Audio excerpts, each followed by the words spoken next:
মিলন মন্দিরের নিচে। সামনে রোডে। আচ্ছা আচ্ছা, এই বাচ্চাটা, আচ্ছা তুমি বলো। মানে আমরা বর্ধমান গিয়েছিলাম কৃষ্ণবাড়ি ওই মঙ্গলা মায়ের কাছে, কিন্তু যে করে আমাদের কোনো উপকার হয়নি। আমি, মা, বাবা, আমার মাসি, আমার বাড়িতে অনেক লোক গেছেন, কিন্তু আমরা কিছু পাইনি।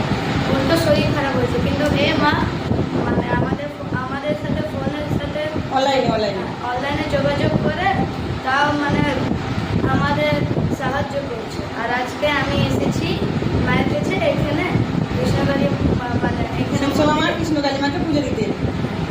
হ্যাঁ আচ্ছা, যা যা করেছি তোমার মা বাবা সব সুস্থ আছে তো? হ্যাঁ আছে। তুমি ভালো আছো তো? হ্যাঁ।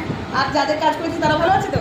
হ্যাঁ, ওরা ভালো আছে। আচ্ছা, ওরা এখন আসতে পারেনি, আর যারা যারা এসে তাদেরকে তুলে ধরবো। কিন্তু এখন আমার মায়ের অন্যরকম কাজ হচ্ছে, বুঝতে পারছো, মায়ের শাড়ি পরানো হচ্ছে। আচ্ছা, কখন এসছো বাবা বলে দাও। আমি এসেছি আমরা নিজের ঘর থেকে কাল রাতে বেরিয়েছি, আর শিয়ালদাতে আমরা নেমেছি। তারপরে ওইখান থেকে আমরা মল্লিকপুর এসেছি, আর আমরা এখানে 6টার সময় ঢুকেছি।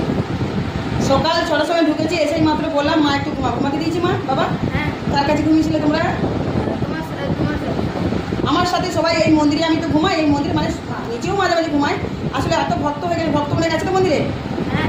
আচ্ছা, এসে দেখো ভক্ত শুয়ে রয়েছে তো। হ্যাঁ, বুঝতে পারছো, এরা সকালবেলা চলে এসছে, কারণ কালকে রাত্রিবেলা থেকে ট্রেন বাস করে করে এসছে, এক্সপ্রেস গাড়িতে এসছে তো। এক্সপ্রেস গাড়ি। তাহলে বলো, এবার তোমরা বলো, এই যে 4 বার যে ওদের কাছে গেছে, কতজন? 15 জন গেছিলে বললে তো? 15 জন গেছিলে না?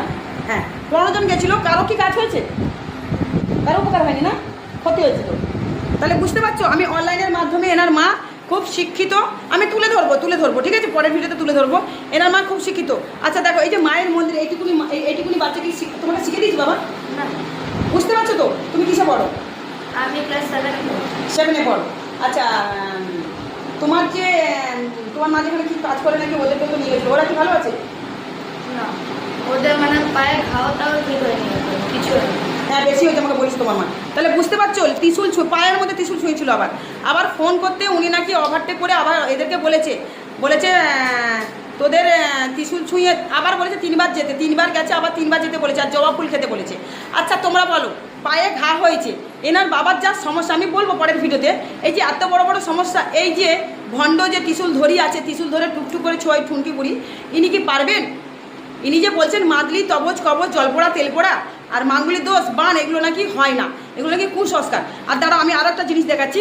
মাদলিগুলো নিয়ে এসছেন, দাঁড়াও, আমি করবো না। মাদলিগুলো ভক্তরা এনেছেন, এই মাদলিগুলো ওর গা থেকে খুলে দিয়েছে। দাঁড়াও, আমি দেখাচ্ছি।